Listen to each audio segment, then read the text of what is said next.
आणि त्यांनी आपलं शरीर चांगलं राहतं. तर नेहमी आपण टाळ्या वाजवत राहिलं पाहिजे. म्हणून हे असे भजन कीर्तन हे नेहमी गेले पाहिजेत. आपण तिथे गेलो पाहिजे, सहभाग घेतला पाहिजे त्याच्यात. आम्ही सुद्धा माळकरी कुटुंबातूनच आहोत, आमचे आई वडील पण माळकरीच आहेत. तर हे सगळा वारसा जो आहे आपला हा आपण आपल्या पुढच्या पिढ्यांना देणं गरजेचं आहे. महाराजांबद्दल एकदा खरंच खूप खूप धन्यवाद. खूप चांगलं मार्गदर्शन करतात महाराज, खूप चांगली गोष्ट आहे. मी तुमचा जास्त वेळ घेणार नाही, तुम्ही ऑलरेडी बराच वेळ बसला आहात. पण जसं महाराजांनी बऱ्याच गोष्टी सांगितल्या तसं मी आरोग्याबद्दल तुम्हाला काही गोष्टी सांगू इच्छितो. खरं म्हणजे आज प्रसाद थिटे सरांच्या प्रयत्नामुळेच आज आम्ही इथपर्यंत पोहोचलेलो आहोत. आणि आपल्या सर्वांना आज जी समाजातली सगळ्यात जास्त गरज आहे, जे मागच्या 4-5 वर्षापूर्वी तुम्ही बघितलं असेल की कोरोना हा एक खूप मोठा व्हायरस येऊन गेला आणि त्याच्यामध्ये भरपूर गोष्टी बदलल्या. माणूस माणसाला विसरला होता, नवरा बायकोला विसरला होता, बायको नवऱ्याला विसरली होती, आई मुलाला, मुलगा आईला, जे की कधी झालं नाही अशा गोष्टी घडल्या आणि आपण ह्या सगळ्या बघितल्या. तर त्यामध्ये जी लोक चांगली राहिली किंवा जी लोक चांगली टिकली ती कोण लोक होती? ज्यांची प्रतिकार शक्ती चांगली होती शरीरात. मग प्रतिकार शक्ती जर का चांगली नसेल आपल्या शरीरामध्ये तर काय होणार? आपल्याला काही ना काहीतरी व्याधी होत राहतात. म्हणून नेहमी काय करायचं असतं, थोडंसं आपल्या प्रतिकार शक्तीसाठी आपण काम करणं गरजेचं आहे. आज आम्ही बघतो की बऱ्याचशा लोकांना नको त्या चुकीच्या सवयी आहेत, त्या जर का थोड्या बंद नाही करता आले तर थोड्या प्रमाणात जर कमी करता आल्या तर खूप चांगली गोष्ट आहे. कारण त्याच गोष्टी आपल्याला काही ना काहीतरी त्रास देत असतात. जसं की बऱ्याच लोकांना छोटी छोटी व्यसनं असतात, मिसरी असेल, तंबाखू असेल, तर त्याच्यामुळे जी आपली लाळ शरीरामध्ये तयार होत असते, जी आपली अन्न पचवण्यासाठी लाळ लागते, तर ती लाळ नक्की ते लाळ कमी प्रमाणात तयार होऊन बरेचसे आपल्याला दुर्धर आजार पुढे जाऊन होत असतात. कारण सगळं जे आपण खातो ते अन्न सगळं आपल्या पचन संस्थेकडे जात असतं. पचन संस्था जर का चांगली नाही राहिली आपली तर मग आपल्याला बरेचशा व्याधी तिथनं होतात. आज आम्ही आता चेक करताना पण बघतोय, आम्हाला आधी वाटायचं की फक्त शहरी भागातच खूप प्रॉब्लेम आहे, पण आज आपण बघतोय की खेड्यापाड्यात सुद्धा भरपूर प्रॉब्लेम्स आहेत. का तर खाणं पिणं बदलले, बऱ्याचशा गोष्टी चेंज झाल्यात. लोक म्हणतात फळं विकत घेऊन कोण खाणार, पण तुमच्याकडे जर का शेत असेल तर त्या शेतात जर का आपण एखादं पेरूचं झाड, एखादं चिकूचं झाड असं काही ना काहीतरी लावलं आणि स्वतःसाठी जर का आपण ते स्वतःसाठी जरी खायचं ठरवलं तरी पण आपण एखादी चांगली गोष्ट आपल्या शरीराला देऊ शकतो. बऱ्याचशा वेळेस आम्ही बघतो की स्त्रियांमध्ये शक्यतो सकाळी नाश्ताच करत नाहीत. नाश्ता हा केलाच पाहिजे. सकाळी 100%, दुपारी 50% आणि संध्याकाळी 25% जेवण करायचं असतं. पण आजकाल काय झालंय, सगळंच विरुद्ध होत चाललंय. संध्याकाळी खूप चांगल्या मालिका लागतात म्हणून मग निवांत त्या मालिका बघत बघत भरपूर जेवलं जातं आणि मग उशिरा जेवण होतं. 9-9:30ला जेवतो, मग ते अन्न पचन होता 12, 1, 2 वाजतात. मग आपल्या शरीराला काही ना काहीतरी व्याधी त्याच्यामुळेच जडतात. लोक म्हणतात ते पोटाची चरबीच कमी होत नाही, वजनच कमी होत नाही. मग काय करू? थोडंसं जेवणाच्या पद्धती बदलणं गरजेचं आहे. आपली जी जुनी संस्कृती आहे ती योग्य होती. आधी असं समजू की गावात लाईट नसायची म्हणून 6-6:30ला जेवत होतो आपण, पण तीच खरी पद्धत आहे. 6-6:30 नाही पण 7-7:30ला तरी आपण नक्कीच जेवलं पाहिजे. कारण काय होतं, ह्याच सगळ्या गोष्टी कुठे ना कुठे तरी आपल्याला इम्पॅक्ट करत असतात. रात्रीच्या जेवणानंतर आपली जास्त हालचाल होत नाही, मग अन्न पचन होत नाही, त्याच्यामुळं मग गॅसेस होतात, अन्न सडतं. मग ते लोक म्हणतात, आमच्याकडे लोक येतात ते म्हणतात सारखं छातीत दुखतंय, मला काय होतंय का, तर ते गॅस झालेला असतो शरीरामध्ये. मग हेच सगळे प्रॉब्लेम्स कुठे ना कुठे तरी आपल्याला भेडसावत असतात. आज आपण बघितलंय हाडांचे भरपूर प्रॉब्लेम्स आहेत. साधी छोटीशी गोष्ट आपल्या किचन मध्ये अवेलेबल असते, पांढरे तीळ. हे जर का तुम्ही रोज दुपारच्या जेवणानंतर जर का चावून खाल्ले तर तुम्हाला हाडांसाठी जे लागणारं कॅल्शियम आहे ते तुम्हाला चांगल्या योग्य प्रमाणातून तिथून मिळेल. त्याच्यानंतर जर का आपल्याकडे शेवगा उपलब्ध असेल, जर आपल्याकडे झाडं आहेत आजूबाजूला, आपण एखादं झाड लावलं शेवग्याचं, तर त्या शेवगा हा आपल्यासाठी खूप गुणकारी आहे. शेवग्याचा पाला पण वाया जात नाही. शेवग्याचा तुम्ही जर का शेंग बघितली तर त्या शेंगेमधनं आपल्या हाडांसाठी जे कॅल्शियम वगैरे लागतं तर ते खूप चांगल्या प्रमाणातून मिळतं तिथं. तर ह्याच छोट्या गोष्टी आहेत. आपण काय झालंय आजकाल, जसं आपण मॉडर्न होत चाललो ना, तर आपण काय करतो, नको त्या गोष्टींना अनुकरण करत चाललोय. त्याच्यामुळे कुठेतरी आपल्याला लॉस होतात. जी आपली जुनी संस्कृती होती, जसे की आता एक छोटीशी गोष्ट अजून तुम्हाला सांगतो. आज किती लोकांच्या घरात लोखंडाची कढई आहे बघा? नाही, लोखंडाच्या कढईत भाजी काय करून खात नाही तर काळी होते म्हणून, बरोबर आहे. पण ती काळी जी भाजी होती ना, तर तेच लोह आहे जे शरीरासाठी लागतं आपल्याला. मग हे आपली जुनी लोक करत होती. आपण काय केलंय, नको ते घासायला त्रास होतो, मग ते काळं होतं, मग ते कशाला वापरायचं. हेच सगळे प्रॉब्लेम आपल्या शरीरामध्ये आहेत, बरोबर आहे. म्हणून बघा, आज मी परत तुम्हाला सगळ्यांना सांगतो की तुम्ही परत आपली जी जुनी संस्कृती आहे ती थोडी थोडी वापरायला चालू करा. आजकाल आपण काय करतो की शेती सुद्धा जे रासायनिक खतांकडे आपला जो वाढता कल आहे, तर त्या वाढत्या कलामुळे काय झालं, आपल्या ते रासायनिक आपल्याला कुठं ना कुठं तरी त्रासदायक ठरतंय. आम्ही आता लोकांना हळूहळू शिकवायला लागलो. पहिले तुम्ही तुमच्या स्वतःसाठी सेंद्रिय शेती करा, त्याच्यानंतर हळूहळू थोडंसं वाढवा ते प्रमाण, जेणेकरून बाकी लोकांना पण त्याचा फायदा होईल. कारण रासायनिक खाऊन खाऊन आज आपलं तेच सगळे रासायनिक खतं जे जमिनीमध्ये मोडत आहेत आणि तेच पाणी आपण परत पितोय, तर त्या पाण्यामधनं पण सगळे रसायन आपल्या शरीरात जातात, तर ते कुठं ना कुठं तरी आपल्या शरीराला त्रास करतात. तर मग आज ह्या सगळ्या गोष्टींबद्दल तुम्हाला आज जे आपण चेकअप ठेवलेलं आहे इथं, तर त्यामध्ये तुम्हाला बऱ्याचशा गोष्टी इथं बघायला मिळतील. तुमचे कुठे विटॅमिन्स कमी आहेत का, तुमच्या लिपिड प्रोफाईलमध्ये काय प्रॉब्लेम आहे का, कोलेस्ट्रॉल वगैरे वाढलेला आहे का, पित्ताचं प्रमाण किती आहे, त्याच्यानंतर अजून दुसरा कुठला त्रास आहे का, महिलांशी काही रिलेटेड प्रॉब्लेम्स असतील, पुरुषांचे काही रिलेटेड प्रॉब्लेम्स असतील, ज्यांची वय कमी आहेत त्यांचे आम्ही नाडी परीक्षण करू, त्यांना सांगू की कुठं काय प्रॉब्लेम असेल तर काय केलं पाहिजे. ह्या सगळ्या गोष्टी आज तुम्हाला आम्ही इथं सांगणार आहोत. त्याच्यानंतर आयुर्वेदिक औषधं उपलब्ध आहेत. आयुर्वेदिक औषधं आज ते पण तुमच्यासाठी सवलतीच्या दरात आम्ही उपलब्ध करून दिलेली आहेत. जर बघा, नुसतं चेक करून पण उपयोग नाही, त्याच्यावरती काहीतरी काम करणं पण गरजेचं आहे. जर औषधच नाही खाल्लं तर आपण बरं नाही होणार, बरोबर आहे. म्हणजे एखाद्या गोष्टीला जर का तुम्हाला रिकव्हर करायचं असेल तर त्यासाठी कृती कुठली तरी करणं गरजेचं आहे. जर कृतीच नाही घडली तर ते आहे तसंच राहील किंवा त्याचं प्रमाण वाढेल. तर आज या सगळ्या गोष्टी करू. बरंच काही सांगायचं आहे, पण जेव्हा तुम्ही चेकअपला याल त्यावेळेस आपण काउन्सिलिंग करू आणि तिथे तुम्हाला. पण आपले पैसे कुठेतरी सेव्ह झाले पाहिजे, आपल्या मुलाबाळांना कुठेतरी ते रुजू झाले पाहिजे. ह्या प्रयत्नातून आम्ही हा उपक्रम करतोय की आयुर्वेदिक कडे आपण परत आपली वाटचाल चालू झाली पाहिजे. आणि सांगायचं तात्पर्य असं थोडक्यात की गेले 3 महिन्यापूर्वी आमच्या आजी गेल्या. त्याचं कारणच होतं की प्रॉपर डायग्नोसिस नाही झालं, टायमिंग वरती गोष्टी नाही मिळाल्या. म्हणजे आपल्याकडे किती काही असो, शेवटी टायमिंगला काही मिळालं नाही तर त्याचं उत्तर हे अनुत्तर असतं. आजी गेल्यानंतर मला डॉक्टरांचा नंबर मिळाला, म्हणजे अपॉइंटमेंट मिळाली. शेवटी नशीब होत नव्हतं, पण त्यापासून मी ठरवलं की आपल्या परिसरामध्ये फक्त आजीच नाही तर सगळ्यांसाठी माझा हा सदैव प्रयत्न राहणार आहे की प्रत्येक जण तंदुरुस्त हेल्दी राहील. भले ते लहान मुलं असू, 80 वर्षाचे आजोबा असू, नाही तर 90 वर्षाचे आजोबा असू, कोणी असू, आपल्या परिसरामध्ये प्रथमतः गावामध्ये पंचकृषीमध्ये सगळे लोक एकदम हेल्दी राहिले पाहिजे. कोणालाही दवाखान्यात जायची गरज नाही पडली पाहिजे. त्या अनुषंगाने आम्ही हा कार्यक्रम करत आहोत. त्याबद्दल मला जी संधी दिली, आमचे थेटर कोचिंग क्लासेसची पूर्ण टीम इथं आहे. आज जे मेडिटेशन जे सरांनी करून घेतलं, सर तुम्हाला सांगतो, गेल्या 7 वर्षापासून माझ्या इन्स्टिट्यूटला मेडिटेशन चालत आहे. असे हजारो विद्यार्थी मी घडवलेले.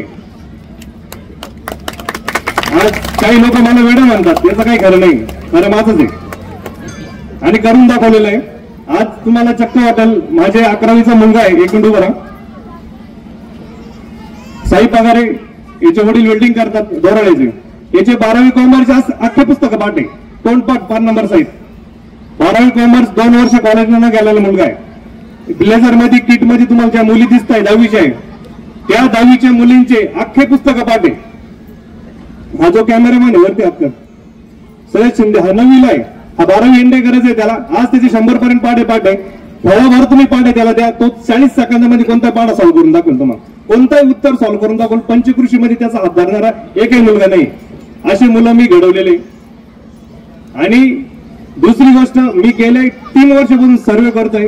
माझं अनेक गावातल्या ज्येष्ठांची बोलणं आलं, एकही मुलगा गावात नाही का तो आपल्या टॉप मध्ये, ना कोणी अधिकारी, ना तहसीलदार आहे, ना कोणी मोठा बिझनेसमॅन आहे. जे झाले ते मोठे झाले. पण आपल्या ज्या आजच्या परिस्थितीमध्ये पाहिजे, कोणी डिजिटल मार्केटिंगला नाही, कोणीच नाही आहे का, कोणी एक पण मुलगा नाही.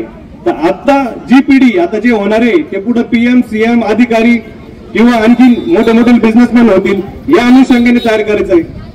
एकही भजनी मंडळमध्ये आपला एक माणूस नाही. प्रथमतः महाराज तुम्ही आमच्याकडे शिबिर घ्यावे आणि तुम्हाला पाहिजे तेवढे आम्ही बोलत होतो. पुढच्या 2-3 वर्षामध्ये नक्कीच तुमच्याच थोडीच थोड, मी कॉम्पिटिशन नाही करत, पण आपल्याला कुठतरी गावातील प्रवक्ता एक तयार होईल. माईक फक्त आमच्या दोघा तिघांच्या हातात राहतो, आमचे मोठे चुलते आणि जयवंत दादा. बाकी माईकवर बोलणारे पण कमी झाले. तर फक्त 99% पडले, 90% पडले किंवा 80% पडले, मुलं डेव्हलप नाही होत. सर्वांगीण मुलांचा विकास झाला पाहिजे आणि सर्वांगीण विकास करण्यासाठी मी कटिबद्ध आहे. आजपर्यंत 40-45 शाळेला मार्गदर्शन करण्याचं काम माझं चालू असतं. आज मी बघतोय मुलांचा डाएट चांगला नाही. आज डॉक्टरांना विनंती केली की आपण पत्रिकेवर फक्त 18 वर्ष खाली वरती टाकलेले, पण मी डॉक्टरांना विनंती केली 3 माणसं एक्स्ट्रा बोलवले. जेवढे लहान मुलं आहे, तुमच्या पचनचा प्रॉब्लेम असेल, सतत सर्दी होत असेल किंवा मुलांना लहान मुलांना भूक नसेल लागेल 18 वर्षापर्यंत, केस पांढरे झाले असतील, पचनक्रिया चांगली नसेल, तर तुम्ही त्यांची चेकिंग करून घ्या, तुम्हालाही त्यांचा फायदा होईल. आणि 2 गोष्टी सांगतो मी, तुम्ही बाहेरील खाणं मुलांचं बंद करा.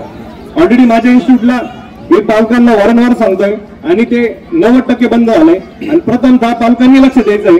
आजकाल पालक अजिबात लक्ष देत नाही मुलांवरती. शाळेत टाकून दिलं, फी जास्त भरली म्हणजे शाळेत शिक्षक करतील असं नाही, जास्त वेळ मुलगा पालकांकडे राहतो.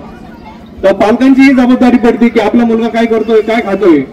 आणि बाकीचे जे चॉकलेट्स वगैरे गोष्टी या बंद करा, मुलांची शुगर बंद करा, तुमची मुलं ऑटोमॅटिक चिडचिड करण्याची बंद होते. हे सगळं उपक्रम ऑलरेडी आपल्या इन्स्टिट्यूटला घेतोय. आपण जे इन्स्टिट्यूट चालू केलंय, मी पण एक गावातला व्यक्ती आहे, मी म्हणत नाही गावातले मुलं माझ्या घराला, हा प्रश्न नाहीये.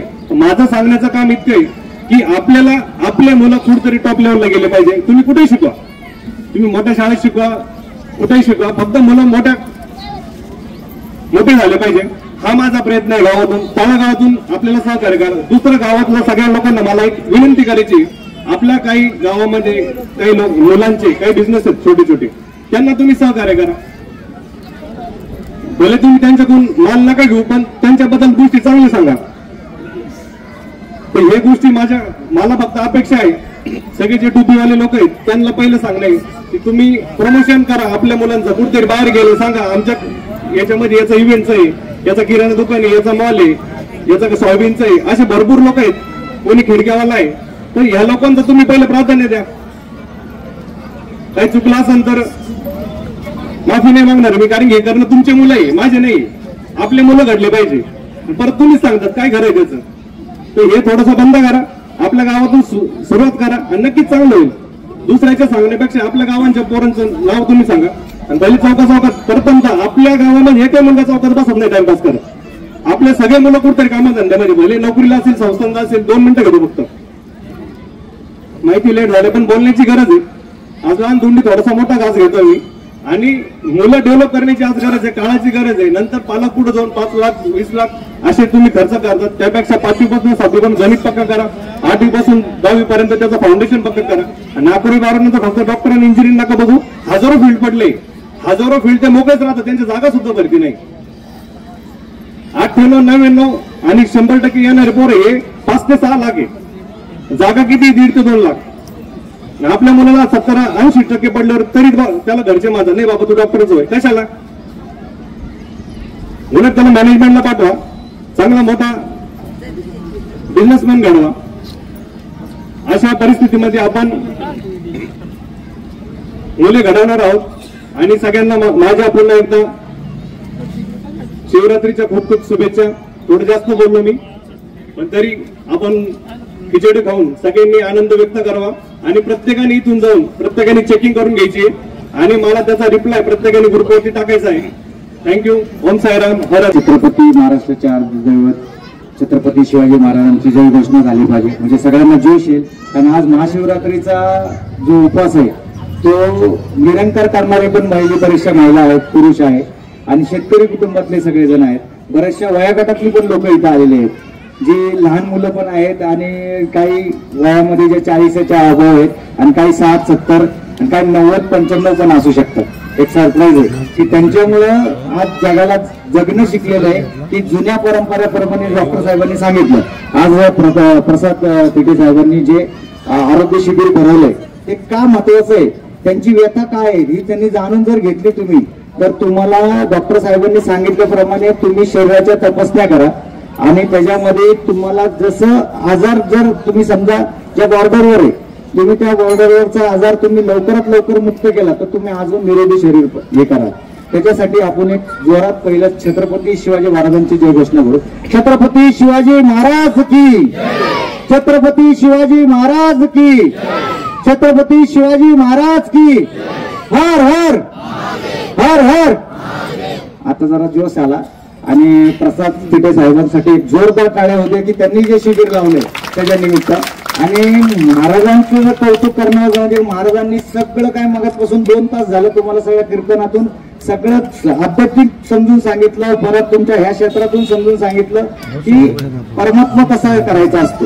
आणि त्यांनी सांगितलं जगणं कसं करायचं असतं, जगणं कुणाला करायचं, जगणं कसं करायचं असतं आणि माणुसकी कशी जपायची असते आणि त्याच्यावर निरोगी कसं राहायचं असतं. त्यांनी त्यांच्या कीर्तनातून मगाचपासून मी ऐकत होतो तिथं बसल्यावर की महाराजांनी सांगायची पद्धत काय केलं की त्यांनी त्यांच्या 3 तासात त्या गोष्टी सांगितल्या, त्या तुमच्यापर्यंत किती पोहोचल्या आणि तुम्ही किती आत्मसात केल्या हे तुमचं गरजेचं आहे. म्हणून महाराजांच्यासाठी एक जोरात टाळ्या होऊ द्या. आणि डॉक्टर साहेबांनी सांगितल्याप्रमाणे भजन कीर्तन करता, टाळी वाजवता, कानाला बऱ्याचशा गोष्टीतल्या भजनातले जे सूर त्याग जातात. आपण बरेचसे आता असं झालं की दुसरे सूर ऐकायला भेटतात जास्त, मोबाईलचे सूर आता डीजेचे सूर ऐकतात. पण आज कुठेतरी तो कंटाळा आला की वयस्कर लोकांना असं वाटतं कधीतरी आपल्या गावात नेहमी आठवड्यातून 2 आठवड्यातून कीर्तनकार तरी यावा, तर कधीतरी भजनी मंडळी यावी. आणि कोण आज मला सांगा प्रसाद सरांचं वय काय आहे, त्या वयानुसार त्यांनी हा तुमचा विचार केलाय की कीर्तन असावं या सगळ्या गोष्टी. आणि इथं मान्यवर गोष्टी आहेत की जिथे तुमचे मान्यवर जेवढी पण लोक जमा झाले त्या प्रत्येकाचं नाव घेता येणार नाही, कारण की त्या मान्यवरांचंच एवढं सहभागी आहे की तुमच्या महादेवांच्या आज जो पवित्र दिवस आहे महादेव, त्याच्यामुळं आज ज्या पवित्र महादेवाच्या मंदिरात आपण साक्षी मानून असं करू की आपलं स्वतःला निरोगी ठेवूया. निरोगी ठेवण्यासाठी तपासणं निरोगी आपण वेळ जाईल. आज स्वतःला वेळ दिला तरच तुम्ही. आज मला सांगा स्वतःचं करोडोचं शरीर आहे, आपलं अनमोल शरीर आहे. तुम्हाला मी जर आता म्हटलं मला 2 डोळे द्या, तुम्ही द्याल का? तुम्ही तो एक मला हात द्याल का? कोण किडनी देईल का? पण आता एखाद्याला जर गरज लागली, किडनी खराब झाली तर त्याला किती लाख रुपये मोजायला लागतात. त्याला त्याच्या मुलाला, त्याच्या जर समजा आईचं, कुणाच्या वडिलांचं, कुणाच्या त्या मुलाला जर किडनी पाहिजे असेल तर त्याचं पूर्ण कुटुंब डिस्टर्ब होऊन जातं. ते म्हणतात की आमच्याकडे पैसेच नाही. मग नातेवाईकांकडे आवाज मारला की नाते म्हणतात आता जरा मानपानाला गेलो, मी लग्नाला गेलो, साखरपुड्याला गेलो, तिथं ते कारण सांगतात. पण त्यांची कारणं त्यांची योग्यता असतात, कारण की तुम्ही त्यांची स्वतःची काळजी घेतली नाही. आणि त्याच्याकडे हात पसरवायची गरज काय लागते आपल्याला की बाबा आज मदत कर, उद्या मी तुझ्या मदतीला येईल. पण आपण हा ना विचार करता, आपण कधीच कोणाच्या मदतीला गेलो नसतो तर दुसऱ्याची अपेक्षा का करायची. म्हणून आपण काय करायचं की स्वतःला निरोगी ठेवण्यासाठी डॉक्टर साहेबांनी जे आता ते 5 मिनिटं तुमच्यासाठी सांगितलं, जे महाराजांनी एवढ्या कौतुकाने तुम्हाला तुमच्या समोर ते स्टँडिंग उभे तुम्ही सगळे बसलेले. बसलेला माणूस कंटाळतो, पण उभं राहून तुम्हाला 3 तास बोललेल्या माणसाचं काय ऐकायचं असतं, काय नाही ऐकायचंय. मग परत त्यांचे विचार काय, घरात आता ते आले, त्यांचं जेवण द्यायचे आणि मी इथं बसले, ते ओरडतील. ह्याच्यातच तो व्यथित माणूस आहे ना, फक्त स्वतःला काय करतो, दुसरीकडे लक्ष केंद्रित करतो, पण स्वतःच्या माणसाला, स्वतःच्या शरीराकडे कधी लक्ष देत नाही. आज काय करा, आज तुम्ही महादेवाच्या चरणी शपथ घ्या की जर आपलं निरोगी, जे पहिलं डॉक्टर साहेबांनी सांगितलं, पहिल्या ज्या गोष्टी ज्या होत्या, ज्या आयुर्वेदिक गोष्टी होत्या, घरातल्याच गोष्टी होत्या की माझी आई मला काय सांगायची की बाबा तुला खोकला आला तर ती लगेच हळदीचं दूध द्यायची, ते दूध पी आणि तरी तो बरा होईल. आता आडूसा आणायची, आपला कुठला तरी आडूसाचा पाला आणायची, ते करायची, मध द्यायचं नाही, कडू लागतंय माझ्या बाळाला म्हणून ते पाजायची. पण आता काय झाले, बाळ ते खोकला आलं तर पहिलं बाळ गाठतंय नाही का, ते खोकला तरी जाईल आणि सकाळचा उतारा पण घेतोय. मग त्याच्यामुळे व्यसनाधीन झालेले आहेत. त्याच्यामुळे तुम्ही काय करा की ज्या गोष्टी आयुर्वेदिक मध्ये आहेत, ज्या घरातल्या आहेत, त्या परत तुम्ही त्या जसं म्हणतात ना आजीवीचा पटव्यामध्ये बरंच काय असतं तसं तुम्ही काढा. पान खाल्ल्याने ज्या लेडीज आहेत, जे पान खातात, जेंट्स लोक जे पान खातात, ते पान शरीरासाठी रक्त शुद्धीकरण करतं. हे त्याचं कारण आहे. चुना आणि पान हे बऱ्याचशा प्रकारे अशा काय गोष्टी आहेत ना त्याच्यात रक्त शुद्धीकरण करतं. लोकांना काय वाटतं त्याला पान खाते, आता पानावरनं लोकांनी ते बाजूला ठेवलं, गुटखा घ्यायला चालू केलाय. आता गपचूप आपल्या पाठव्यात ठेवलाय. आईचा पाठवाचा नातवाने हात घातले की ते नातू चालू करतोय 2-3 गुटखे घ्यायला. तो मग चौकात टपरीवर दिसलं की काय माझ्याच पाठव्यातलं घाललं म्हणून तो आज टपरीवर आहे. असं आहे. त्याच्या जाऊ द्या, आता तो गमतीचा भाग झाला. पण आज तो महाशिवरात्रीच्या निमित्त, पवित्र दिवसाच्या निमित्त तुम्ही सगळ्यांनी एक शपथ घ्या की आपण स्वतःला वेळ देऊन, भले तिथं गर्दी भरपूर जरी झाली पण प्रसाद विखे सरांनी जे काय काम केले ते अस्मरणीय काम आहे आणि त्याच्या निमित्ताने हा शिबिराचा लाभ घ्यावा. एवढंच बोलून माझं भाषण संपवतो. भाषण नसताना हे संवाद आहेत तुमच्यासाठी, आणि जर काय चुकलं असेल, कुणाला जर दुःख झाला असेल तर मला माफी करा. विखे पाटील आणि खासदार डॉक्टर सुजय विखे पाटील यांच्या मार्गदर्शनाखाली एअरपोर्ट रोड लगत शिर्डी हद्दीत साईच्या ग्रुपच्या माध्यमातून रामनगरीचा भव्य प्रोजेक्ट. वैशिष्ट्ये शिर्डी एअरपोर्ट रोड लगत बस स्टॉप, शाळा, बँक 5 मिनिटांच्या अंतरावर, ड्रेनेज व स्ट्रीट लाईट. प्लॉटमध्ये प्रशस्त श्री राम मंदिर, साई समाधी मंदिरापासून 10 मिनिटांच्या अंतरावर, MSAB पोल कनेक्शन, 20 फुटी अंतर्गत रस्ता व दोन्ही कडेने सुशोभित झाडे. रहिवाशांसाठी अनुकूल शिर्डी नांदुर्गी शिवरस्ता लगत साई परिक्रमा मार्गालगत प्लॉट लगत 18 मीटर प्रस्तावित रस्ता. तर त्वरा करा, आजच आपला प्लॉट बुक करा. बुकिंगसाठी संपर्क करा श्री गणेश तोरडमल 99 21 21 95 61, श्री शुभम वेणुनाथ गोंदकर 97 67 06 66 85.